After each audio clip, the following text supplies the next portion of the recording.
Hello dear friends, this is Ashish Charles. मैं आज आप लोगों के सामने फिर से एक नई यूनिट स्टार्ट करने वाला हूँ, स्ट्रक्चर एंड बॉन्डिंग। ये मेनली जो हम डिस्कस करेंगे ये बीएससी फर्स्ट ईयर के लिए है, जो अभी हमारे पास श्रीदेव में है, और ये क्लास 11th का भी टॉपिक कवर करेंगी। तो क्लास 11th का टॉपिक भी आपका कवर करेगी केमिस्ट्री का। तो स्ट्रक्चर एंड बॉन्डिंग में जो हम टॉपिक डिस्कस करने वाले हैं, तो उन टॉपिक्स पे मैं बात कर लेता हूँ। थोड़ा थोड़ा डिस्कशन हम ये हमारी लाइव क्लासेस में भी कर चुके हैं। तो जो भी अगर हमारी लाइव क्लासेस के साथ हमारे साथ जुड़ना चाहता है, ऑनलाइन लाइव क्लासेस के साथ, तो वो जुड़ सकता है। टीचमेंट ऐप में हम डालते हैं, आप हमें कॉन्टेक्ट कर सकते हैं मेरे व्हाट्सएप नंबर पे 8864988356 वाले कॉन्टेक्ट पे भी आप बात करके जुड़ सकते हैं हमसे। और बाकी फ़िलहाल हम इस टॉपिक को स्टार्ट करते हैं। तो हमने यहाँ पर कुछ टॉपिक डिस्कस किए थे, जिसमें से हम सबसे पहले आपका टॉपिक डिस्कस करने वाले हैं। एक है आपके पास localised and delocalised bond, localised and delocalised bond, localised and delocalised bond. तो हम इनको डिस्कस करते हैं। तो लोकलाइज्ड और डीलोकलाइज्ड बॉन्ड क्या क्या होते हैं, हम उस पर बात करते हैं। तो फर्स्टली लोकलाइज्ड का हिंदी में कहते हैं स्थिर, और डीलोकलाइज्ड को कहते हैं हम अस्थिर। तो ऐसे बंध जिनकी स्थिति या पोजीशंस क्या होती हैं, फिक्स होती हैं, स्थिर होती हैं, उन्हें लोकलाइज्ड कहते हैं। और जिन बॉन्ड की पोजीशन फिक्स नहीं होती है उन्हें डीलोकलाइज्ड बॉन्ड कहते हैं। तो जिन बॉन्ड की पोजीशन फिक्स होती है उन्हें लोकलाइज्ड, जिन बॉन्ड की पोजीशन फिक्स नहीं होती उन्हें डीलोकलाइज्ड कहते हैं। जैसे आपका ये है एल्केन है, ये ब्यूटेन का एग्जाम्पल मैंने यहाँ पे लिखा है, ये ब्यूटेन है। तो यहाँ पर क्या है, सारे के सारे सिंगल सिंगल सिंगल कंटिन्यूस चल रहे हैं। या फिर अगर हम इस तरीके के कंपाउंड की बात करें, तो जिसमें भी आपके पास डबल बॉन्ड कंटिन्यूसली चलते हैं, इनको एलीन्स भी बोला जाता है, और इनको क्यूमुलेटिव एल्कीन भी कहा जाता है, क्यूमुलेटिव एल्कीन्स भी कहते हैं। तो जब ऐसे वाले कंपाउंड के एग्जाम्पल पे हम बात कर रहे हैं या आपको दिखा रहे हैं, तो यहाँ पर ये वाले जो भी हैं दोनों के दोनों, ये आपके लोकलाइज्ड बॉन्ड है, क्योंकि इन बॉन्ड की पोजीशंस कभी भी चेंज नहीं होगी। जिनकी चेंज होगी जब हम डीलोकलाइज समझ लेंगे, तब जाकर के ये ज़्यादा क्लियरली हमें समझ पाएंगे। तो अभी फिलहाल हम लोकलाइज्ड पे हम बात की है, तो लोकलाइज्ड, और दूसरा हम बात करने वाले हैं डीलोकलाइज्ड के एग्जाम्पल।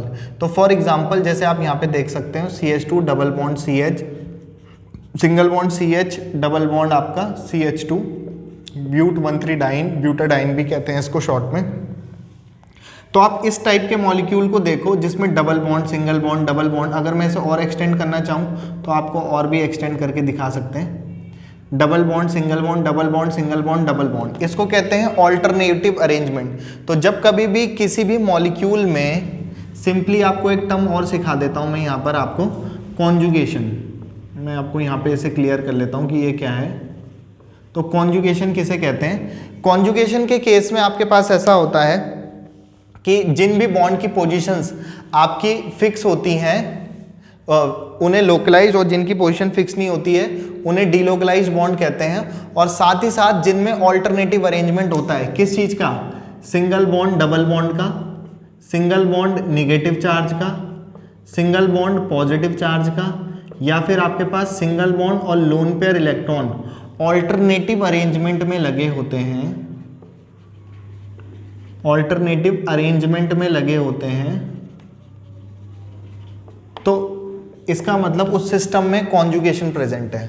कॉन्जुगेशन को हिंदी में संयुग्मन कहते हैं। और आपके पास ये चीज़ें जब ऑल्टरनेटिवली लगी होती हैं, तो ऐसे बॉन्ड की पोजीशन कभी भी फिक्स नहीं होती है, और इनमें इसका मतलब इनमें क्या प्रेजेंट है, आपका कॉन्जुगेशन प्रेजेंट है। जैसे double bond, single bond, double bond, single bond, double bond, यहाँ पर क्या प्रेजेंट है इस मॉलिक्यूल में? कॉन्जुगेशन प्रेजेंट है। तो ऐसे बॉन्ड की पोजीशन कभी भी फिक्स नहीं होती, ये अपनी पोजीशंस को चेंज करते हैं और नए नए स्ट्रक्चर का फॉर्मेशन करते हैं, जिन्हें रेजोनेटिंग स्ट्रक्चर भी कहते हैं। तो रेजोनेंस का बेसिक फिनोमिना भी कॉन्जुगेशन ही है। तो कॉन्जुगेशन मतलब alternative arrangement of single, double, single, negative, single, positive, single bond, lone pair का। अब यहाँ पे देखो, ये इलेक्ट्रॉन, एक्चुअली बॉन्ड कहीं कुछ नहीं शिफ्ट होते, because bond is not a डंडा, it is a attraction force, but यहाँ पर एक्चुअली इलेक्ट्रॉन ट्रांसफर होते हैं। तो इसका इलेक्ट्रॉन तो इसके पास ही है, लेकिन ये वाला इलेक्ट्रॉन जो था वो इस वाले कार्बन को मिला। तो ये इलेक्ट्रॉन और ये वाला इलेक्ट्रॉन मिल करके बॉन्ड बनाएगा, यानी कि ये वाला बॉन्ड इधर शिफ्ट हो जाएगा। जैसे ही यहाँ पे बॉन्ड शिफ्ट हो जाएगा तो इस कार्बन की 5 वैलेंसी होने लगेगी, उसी कार्बन की 4 वैलेंसी होती है, तो उसी समय ये वाले इलेक्ट्रॉन इधर शिफ्ट हो जाएंगे। मतलब ये इलेक्ट्रॉन तो इसके पास रहेगा, ये वाला इलेक्ट्रॉन इस कार्बन पे जाएगा, फिर से बॉन्ड, फिर से यहाँ पर भी ऐसी होगा, ये इलेक्ट्रॉन तो इसका ही है और इस कार्बन का इलेक्ट्रॉन भी इसके पास ही आ जाएगा। तो नेक्स्ट जो आपको दिखाई देने वाला है स्ट्रक्चर मैं यहाँ पे करके दिखा देता हूँ। और रेजोनेटिंग स्ट्रक्चर को हमेशा डबल हेडेड एरो, दोनों साइड एरो का मुंह बनाया है मैंने, इसे डबल हेडेड एरो कहते हैं। तो नेक्स्ट देखें CH2CH, single bond CH, single bond CH, 1 2 3 4 5 6, 1 2 3 4 5 और 6। तो आपके पास क्योंकि इसका इलेक्ट्रॉन यहाँ चला गया, तो इसका इलेक्ट्रॉन चला गया तो इस पर पॉजिटिव, ये बॉन्ड इधर शिफ्ट हुआ तो यहाँ पे बॉन्ड आ गया, ये वाला बॉन्ड जो यहाँ पे था वो इधर शिफ्ट हो गया, ये वाला बॉन्ड जो था वो इस कार्बन पर आ गया। तो एक इलेक्ट्रॉन तो इस पे था ही इसका खुद का, और एक इलेक्ट्रॉन इसने लिया है, उस वजह से इस पे नेगेटिव चार्ज आ गया। अभी भी इस मॉलिक्यूल में positive single double single negative alternative order में है। तो ऐसे बॉन्ड की पोजीशन कभी फिक्स नहीं होगी, तो ये फिर से इधर, फिर से इधर और फिर से इधर, और दोबारा से ये इस स्ट्रक्चर में कन्वर्ट हो जाएंगे। तो ये आपका रेजोनेंस भी हो गया और आपका डीलोकलाइजेशन की कंडीशन आपको समझ में आ गई, ऑल्टरनेटिव अरेंजमेंट होना चाहिए। मैं कुछ एग्जांपल्स आपको और दिखाऊं, एक एग्जांपल और दिखाते हैं जिसे हम बहुत अच्छे से जानते हैं। ये हमारा बेंजीन है, तो बेंजीन के स्ट्रक्चर को आप बहुत अच्छे से जानते हैं। यहाँ पर भी इस बॉन्ड में आपको पता है कि बेंजीन रिंग के अंदर हम सिंपली सर्किल भी दिखा देते हैं, तो उसकी वजह भी डीलोकलाइजेशन ही है। तो रेजोनेंस होता ही डीलोकलाइजेशन से है। तो ये एक्चुअली जो ये इलेक्ट्रॉन्स दिखाई दे रहे हैं आपको, ये वाले इलेक्ट्रॉन एक्चुअली ये वाला इधर शिफ्ट, ये इधर शिफ्ट और ये इधर शिफ्ट। तो नेक्स्ट जो स्ट्रक्चर आपको दिखाई देने वाला है वो आपका इधर, ये इधर और ये इधर। तो ये नया स्ट्रक्चर बना, फिर ये इसमें कन्वर्ट हो जाएगा, ये वाला इधर, ये वाला बॉन्ड इधर, ये इधर। तो इन दोनों के कॉम्बिनेशन से फिर से आप अगर मैं दिखाऊं दोनों स्ट्रक्चर के कॉम्बिनेशन को, तो सिंपली हम इसे सर्किल से यहाँ पर रिप्रेजेंट कर लेते हैं। इन स्ट्रक्चर्स को रेजोनेटिंग स्ट्रक्चर्स कहते हैं, और जितने भी रेजोनेटिंग स्ट्रक्चर का कॉम्बिनेशन जो बनता है उसे रेजोनेटिंग हाइब्रिड कहते हैं। रेजोनेटिंग हाइब्रिड को दिखाने के लिए आप इक्विवेलेंट या ट्रिपल ऐसा वाला साइन बना लेते हैं कि इन दोनों स्ट्रक्चर के कॉम्बिनेशन से इक्विवेलेंट वाला स्ट्रक्चर या इक्वल वाला स्ट्रक्चर इस तरीके से आप शो कर लेते हैं कि इन दोनों के कॉम्बिनेशन से ये बना है। इन दोनों के कॉम्बिनेशन से अगर मैं आपको रेजोनेटिंग स्ट्रक्चर बनाना दिखाऊं, तो आपके पास CH2 था, CH था, CH था, फिर CH था, फिर CH था और CH2 था। कभी कभी यहाँ पे डबल बॉन्ड आ रहा है, कभी कभी यहाँ पे भी डबल बॉन्ड आ रहा है, कभी कभी यहाँ पे भी डबल बॉन्ड, कभी कभी इस पोजीशन पे भी डबल बॉन्ड और कभी कभी इस पोजीशन पे भी डबल बॉन्ड, दोनों ही स्ट्रक्चर के कॉम्बिनेशन में। कभी कभी यहाँ पर पॉजिटिव आ रहा है, कभी कभी नहीं भी आ रहा है। तो कभी कभी जब आ रहा है तो इसलिए पार्शियली, और कभी कभी इस पे यहाँ पे नेगेटिव, और कभी कभी नहीं भी आ रहा है, इसलिए कभी कभी के लिए पार्शियल वाले साइन का हम इस्तेमाल करते हैं। तो होप आपको ये लोकलाइज्ड और डीलोकलाइज्ड बॉन्ड समझ में आए होंगे। जिन बॉन्ड की पोजीशन फिक्स होती है वो लोकलाइज, जिन बॉन्ड की पोजीशन फिक्स नहीं होती वो डीलोकलाइज। लोकलाइज और डीलोकलाइजेशन के साथ साथ हमने एक बात आपको और बोली कि डीलोकलाइजेशन तभी होगा कि जब आपके पास ऑल्टरनेटिव अरेंजमेंट होगा या उस मॉलिक्यूल में कॉन्जुगेशन प्रेजेंट होगा। तो इतनी बातें हमने कर ली, और उन डीलोकलाइजेशन की वजह से जो जो नए नए स्ट्रक्चर्स बनते हैं उन्हें हम रेजोनेटिंग स्ट्रक्चर कह रहे हैं, और फिनोमिना को रेजोनेंस कहते हैं। इसके नेक्स्ट टॉपिक में रेजोनेंस ही आपको साथ डिस्कस करने वाला हूँ, उस पर हम बात करेंगे। फिलहाल होप आपको लोकलाइज्ड और डीलोकलाइज समझ में आया होगा। जब हमने डीलोकलाइज्ड को समझा तो हमारे पास ये वाला जो है वो भी हमें क्लियर हो गया होगा। यहाँ पर क्योंकि ऑल्टरनेटिव अरेंजमेंट नहीं थे तो बॉन्ड ने कहीं पर भी अपने इलेक्ट्रॉन डेंसिटी को रोटेट नहीं करना था। जब रोटेट नहीं करना था तो ये फिक्स थे, और फिक्स थे तो ये लोकलाइज्ड वाले थे, और ये वाले डीलोकलाइज्ड के एग्जांपल्स हमने आपको समझाए। तो होप आपको ये बात समझ में आ गई होगी। आप इसको स्क्रीनशॉट ले सकते हैं पॉज करके, और हम आगे टॉपिक पे बात करने वाले हैं। इन दोनों रेजोनेटिंग स्ट्रक्चर से के कॉम्बिनेशन से जो स्ट्रक्चर आपका फॉर्मेशन होता है इन्हें रेजोनेटिंग हाइब्रिड कहते हैं, रेजोनेटिंग हाइब्रिड कहते हैं, और इन्हें रेजोनेंस कहते हैं। ये बात हम अभी नेक्स्ट रेजोनेंस में भी कवर कर लेंगे। तो अब हम नया टॉपिक पढ़ने जा रहे हैं, रेजोनेंस। तो पहला टॉपिक हमने जो डिस्कस किया वो पढ़ा localised and delocalised bond. Next topic पे हमने जब बात करेंगे तो नेक्स्ट टॉपिक हम पढ़ने जा रहे हैं आपका रेजोनेंस।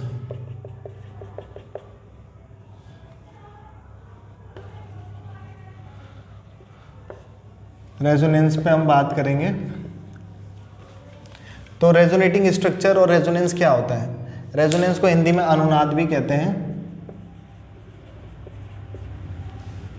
तो रेजोनेंस की अगर हम बात करें तो रेजोनेंस किसको कहते हैं? तो जब क्या हुआ कि बेंजीन, सबसे पहले माइकल फेराडे नाम के साइंटिस्ट आए, माइकलिस फेराडे भी कह देते हैं, माइकल फेराडे। इन्होंने बेंजीन का स्ट्रक्चर 1800 समथिंग में दे दिया था, मतलब बेंजीन की डिस्कवरी करी इन्होंने और बताया कि बेंजीन को प्रिपेयर कर दिया इन्होंने। लेकिन इतनी सारी डिस्कवरी करने के बाद भी ये बेंजीन के स्ट्रक्चर को क्लियर नहीं कर पाए। तो जब ये बेंजीन के स्ट्रक्चर को नहीं समझा पाए तो इनके अंडर में पीएचडी कर रहे इनके स्टूडेंट मिस्टर कैकुले ने कहा कि सर बेंजीन का स्ट्रक्चर ऐसा होगा। बेंजीन का स्ट्रक्चर जब ऐसा होगा तो कैकुले ने जब ये स्ट्रक्चर समझाया तो माइकल फेराडे ने उन्हें शाबाशी दी, लेकिन उनसे पूछा कि तूने ये स्ट्रक्चर कैसे बनाया। तो कैकुले ने भैया ने कहा कि सर ऐसा है कि मैंने रात को देखा सपना जिसमें आपके पास इन्होंने एक सांप ने एक दूसरे की पूंछ पकड़ी हुई थी और उस सपने के आधार पर मैंने आपका ये वाला स्ट्रक्चर बनाया। तो माइकल फेराडे को बड़ा गुस्सा आया कि इतनी बड़ी रिसर्च होने जा रही थी और तेरे सपने के आधार पर मैं ये काम इसे आगे बढ़ाऊंगा। और कैकुले को लात पड़ी और लैब से बाहर निकाल दिया कि इतनी बड़ी रिसर्च होने जा रही है और तेरे सपने के आधार पर मैं इन रिसर्च को आगे बढ़ाऊं। तो कैकुले को माइकल फेराडे उनके सर ने क्लास से अपनी लैब से बाहर निकाल दिया। फिर कैकुले कुछ समय बाद, कुछ हफ्तों बाद वापस आए और फिर कैकुले ने कहा कि सर बेंजीन का स्ट्रक्चर यही होगा। तो माइकल फेराडे को इन्होंने प्रूफ किया कि बेंजीन का स्ट्रक्चर यही होगा। वो इस बात से किया कि जितनी भी बेंजीन की प्रॉपर्टीज होती है, किसी मॉलिक्यूल का स्ट्रक्चर वो होता है जो उनके उस मॉलिक्यूल के, उस कंपाउंड के सारी प्रॉपर्टीज को एक्सप्लेन कर सके। तो फिर बेंजीन उन chlorination, bromination, halogenation, electrophilic substitution, जो भी उनकी प्रॉपर्टीज होती हैं, तो इस स्ट्रक्चर ने उस सारी प्रॉपर्टीज को एक्सप्लेन किया। तो फिर बेंजीन कैकुलेस ड्रीम्स स्ट्रक्चर के नाम से भी जाना जाता है। बेंजीन आज भी कैकुलेस ड्रीम्स स्ट्रक्चर के नाम से बेंजीन जाना जाता है। तो कैकुले ने फिर बेंजीन पेपर पब्लिश हुआ कैकुले के भैया के नाम पर और फिर बेंजीन के स्ट्रक्चर पे हमने बात करना शुरू किया कि बेंजीन का स्ट्रक्चर यही होता है, यही माना गया। बट पड़ोसी लैब में काम कर रहे मिस्टर बेयर ने एक सवाल किया, कैकुले भैया हमें यहाँ आओ और हमें समझाओ कि आप कह रहे हैं कि बेंजीन का स्ट्रक्चर ये है और कार्बन सिंगल बॉन्ड कार्बन भी है और कार्बन डबल बॉन्ड कार्बन भी है। तो कार्बन सिंगल बॉन्ड कार्बन की बॉन्ड लेंथ आप ऑब्जेक्टिव के लिए ध्यान भी रखेंगे कि 1.54 एंगस्ट्रॉम होती है और कार्बन डबल बॉन्ड कार्बन की 1.34 एंगस्ट्रॉम होती है। तो जब बेंजीन का स्ट्रक्चर अगर ये है तो इसमें सिंगल बॉन्ड भी है और कार्बन डबल बॉन्ड कार्बन भी है, तो ये वाली बॉन्ड लेंथ आनी चाहिए। लेकिन बेंजीन रिंग के अंदर कार्बन और कार्बन के बीच की जो बॉन्ड लेंथ देखी जाती है वो 1.39 एंगस्ट्रॉम आती है। ऑब्जेक्टिव के लिए आप ध्यान भी रखेंगे कि बेंजीन रिंग में 1.39 एंगस्ट्रॉम आती है। ये और ये क्यों नहीं आती है, ये उसका सवाल था। तो कैकुले भैया इस स्ट्रक्चर को, इन चीज़ को नहीं समझा पाए। तो मिस्टर पॉलिंग ने, कैकुले भैया तो निकल गए लेकिन वो इस चीज़ को क्लियर नहीं कर पाए। फिर फादर ऑफ केमिकल बॉन्डिंग कहे जाने वाले मिस्टर पॉलिंग नाम के साइंटिस्ट ने किसी समय इन रेजोनेंस फिनोमिना को समझाया था और उसके आधार पर इस बात को भी हम सेटिस्फाइड कर पाए। तो ऐसा हुआ कि उन्होंने कहा,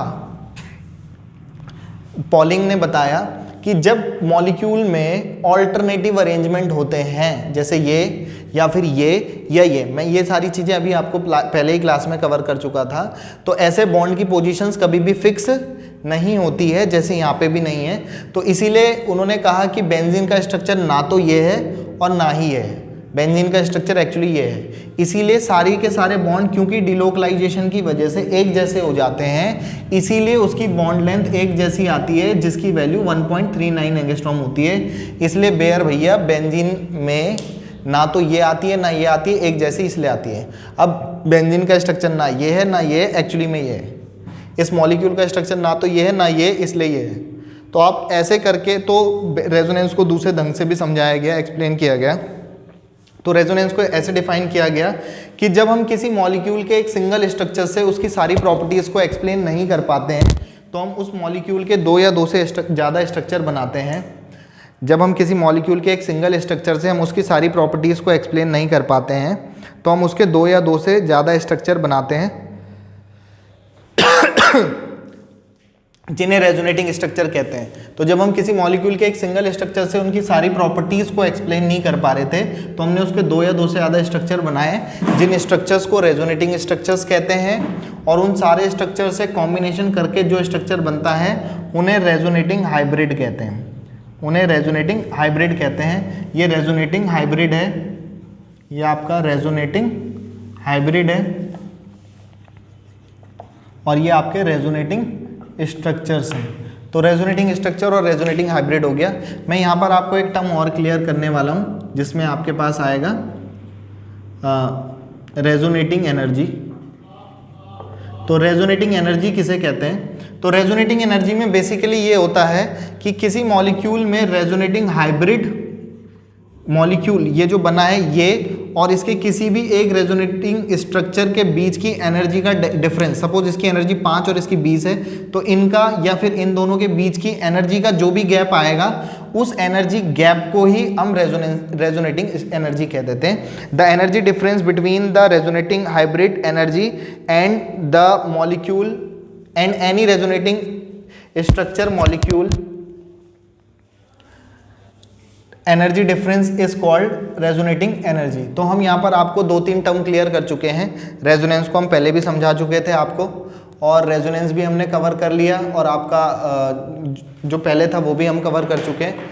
और अभी हम इसे मिटाने वाले, तो आप स्क्रीनशॉट ले सकते हैं अगर आपको इसे समझना है तो, क्योंकि मैं नए टॉपिक पे आगे बढ़ने वाला हूँ।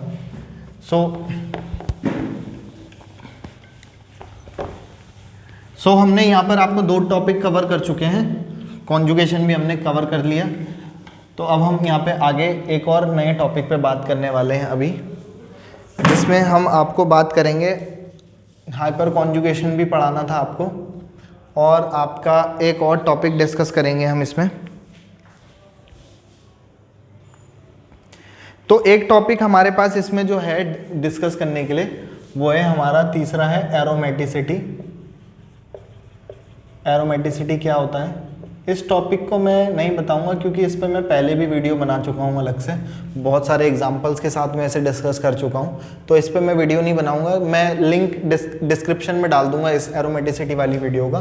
बाकी हम नए टॉपिक पे बात करने वाले हैं, जिस टॉपिक पे एरोमेटिसिटी के बाद हम बात करेंगे bonding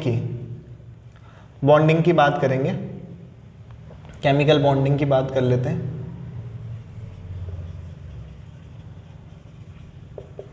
this topic is one of my favourite. पूरी यूनिट ही मेरी फेवरेट है वैसे तो, और काफ़ी सारी यूनिट्स भी मेरी फेवरेट रही है, केमिस्ट्री फेवरेट रही है। तो केमिकल बॉन्डिंग पे हम बात कर लेते हैं। बॉन्ड क्या होते हैं? तो सबसे पहले अगर आपको कभी भी पूछा जाता है कि बॉन्ड क्या है, तो सबसे पहले हम उसे ये जवाब देंगे कि बॉन्ड इज़ नॉट अ डंडा।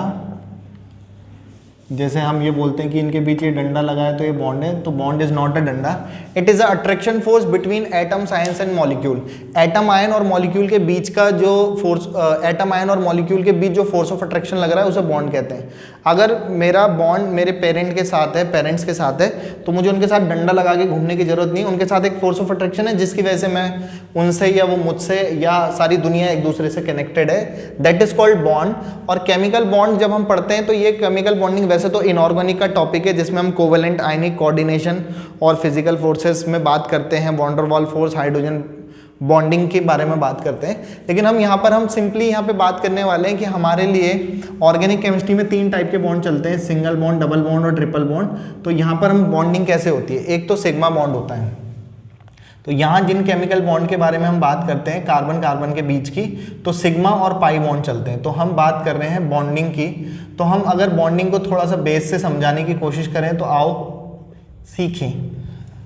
हाइड्रोजन के पास एक इलेक्ट्रॉन है, हाइड्रोजन के पास एक इलेक्ट्रॉन है, तो ये इलेक्ट्रॉन पर नेगेटिव चार्ज होता है और दूसरे इलेक्ट्रॉन पर पॉजिटिव, तभी ये दोनों एक दूसरे को अट्रैक्ट करते हैं और एक बॉन्ड बनाते हैं।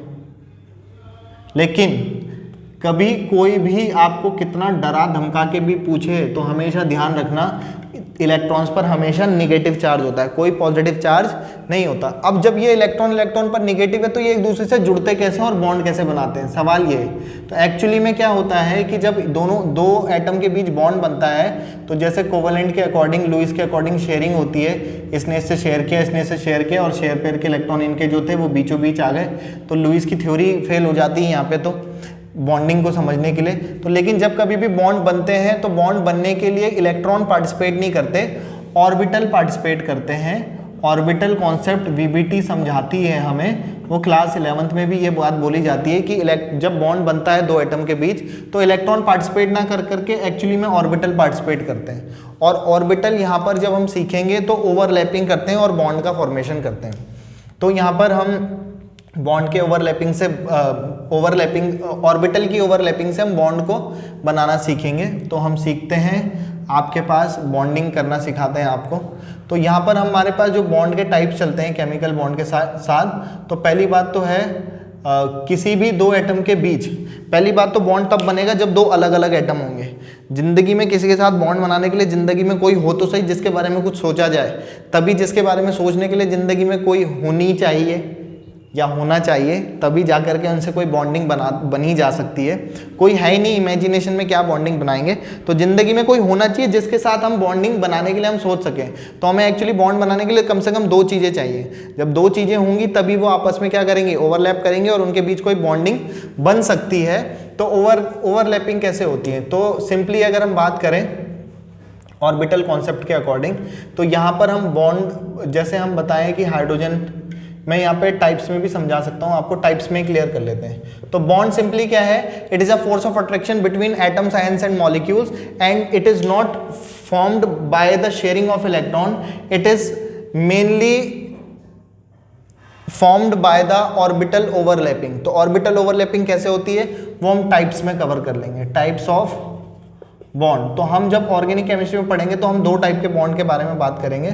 First one is sigma bond, sigma means single bond, sigma bond, और थर्ड नेक्स्ट वाला जो हम बात करेंगे वो पाई बॉन्ड बात करेंगे।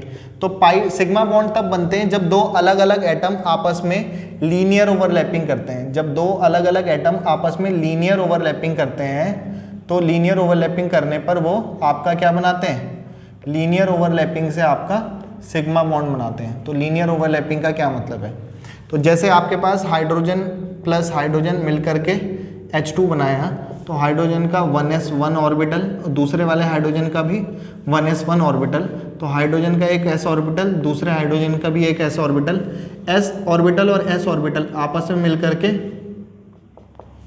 ss ओवरलैपिंग करी और एक सिग्मा बॉन्ड का फॉर्मेशन कर दिया, that is called overlapping zone. Overlapping zone है, ओजोन नहीं है, ओवरलैपिंग जोन है। तो एक्चुअली ओवरलैपिंग जोन क्या होता है, और सिग्मा बॉन्ड के लिए आप दूसरी तरीके से समझ सकते हो कि अगर 1s ऑर्बिटल का, s ऑर्बिटल का शेप स्फेरिकल होता है हम जानते हैं, तो इसके न्यूक्लियस से जाने वाली ये लाइन है, इसे इंटरन्यूक्लियर एक्सिस कहते हैं, अंतरनाभिकीय अक्ष कहते हैं। तो ये दोनों के, ये जो ओवरलैपिंग जोन है, जो इसका जो क्षेत्र है, एरिया है, वो क्या कर रहा है, एक्सिस से जा रहा है या एक्सिस को ये टच कर रहा है, टच करता है तो वो ओवरलैपिंग जोन अगर इस एक्सिस पे लाई करता है तो उसे सिग्मा बॉन्ड कहते हैं। तो पहला जो हमने सीखा s ऑर्बिटल से ओवरलैप किया, तो इसमें पहला वाला जो टाइप आया वो आया ss ओवरलैपिंग।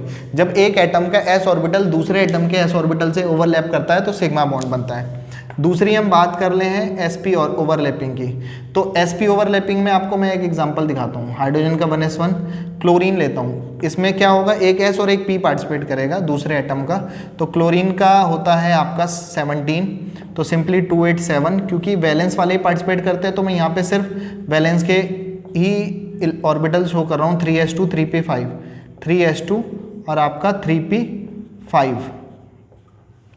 तो ये आपका क्लोरीन का क्लोरीन के ऑर्बिटल है। हाइड्रोजन का ऑर्बिटल दिखाऊं तो ये 1s ऑर्बिटल है। तो मैं इस ऑर्बिटल को यहाँ पे दिखा रहा हूँ जो हाइड्रोजन की है, इन्होंने आपस में ओवरलैपिंग करी और सिग्मा बॉन्ड। तो p, एक हाइड्रोजन का तो s ऑर्बिटल पार्टिसिपेट कर रहा था जिसका शेप स्फेरिकल होता है, और p के ऑर्बिटल px py pz तो डम्बेल शेप होते हैं p के। तो इसने s और ये क्लोरीन का p ऑर्बिटल देख पा रहे होंगे। तो जब ये s ऑर्बिटल हाइड्रोजन का और Cl का p ऑर्बिटल जब पार्टिसिपेट करता है तो ओवरलैप करेगा और अलग अलग एटम के ऑर्बिटल ओवरलैप करके बॉन्ड बना रहे हैं, जैसे इसने सिग्मा बॉन्ड का फॉर्मेशन कर लिया। एक एग्जांपल अगर मैं आपको और दिखाऊं, Cl2, ये Cl2 तो एग्जांपल हो गया, ये है PP ओवरलैपिंग, PP और लीनियरली ओवरलैपिंग कर रही है। देखो ये भी इंटरन्यूक्लियर एक्सिस और ये ओवरलैपिंग जोन जो है वो इंटरन्यूक्लियर एक्सिस ओवरलैपिंग जोन पर ही लाई कर रही है। तो क्लोरीन का मैं फिर से आपको दिखाऊं, अभी आपने देखा 3s2 valence electron 3s2 3p5 होते हैं, तो मैं यहाँ पे वैसे ही शो कर रहा हूँ 3s2 3p5, वैसे वहीं जैसे वहाँ बनाया वैसे ही यहाँ पे बना के सीख सकते हैं। दूसरा भी 3s2 3p5, इसके पास तो भरे हुए ही हैं, ये हमेशा पहले सिंगल सिंगल भरते हैं, पेयरिंग बाद में कराते हैं, 1 2 3 4 5 ऐसे पेयर कराएंगे। इसका pz ऑर्बिटल इसके pz ऑर्बिटल से ओवरलैप करेगा और सिग्मा बॉन्ड, मतलब क्लोरीन का pz ऑर्बिटल दूसरे वाले क्लोरीन के pz ऑर्बिटल से ओवरलैप करेगा और ओवरलैप करने के बाद यहाँ पर इस तरीके से सिग्मा बॉन्ड का फॉर्मेशन कर देगा। ये इंटरन्यूक्लियर एक्सिस, तो ये जो ओवरलैपिंग जोन है वो इंटरन्यूक्लियर एक्सिस पे लाई कर रहा है। तो ये है। बाकी इसमें दूसरा जो टाइप चलता है वो चलता है साइड वाइज ओवरलैपिंग या इसे लेटरल ओवरलैपिंग भी कहते हैं, लेटरल ओवरलैपिंग।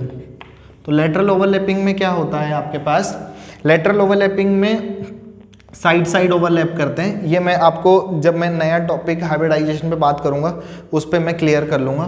तो एक ये p ऑर्बिटल है किसी एटम का और ये दूसरे एटम का p ऑर्बिटल है, इन्होंने साइड ओवरलैपिंग करी। तो साइड ओवरलैपिंग करके आप इसे ऐसे दिखा सकते हैं, या फिर इस चीज़ को आप ऐसे भी शो कर सकते हैं, ऐसे भी दिखा सकते हैं। तो इसके p ऑर्बिटल ने इसके p ऑर्बिटल से साइड ओवरलैपिंग करी और पाई बॉन्ड बना दिया, मतलब p और pz ऑर्बिटल जो होते हैं आपके इस तरीके से हैं, तो इन्होंने आपस में साइड ओवरलैपिंग करी तो पाई बॉन्ड बना दिया। देखो ये इंटरन्यूक्लियर एक्सिस, ये इंटरन्यूक्लियर एक्सिस, ये इंटरन्यूक्लियर एक्सिस या ये इंटरन्यूक्लियर एक्सिस।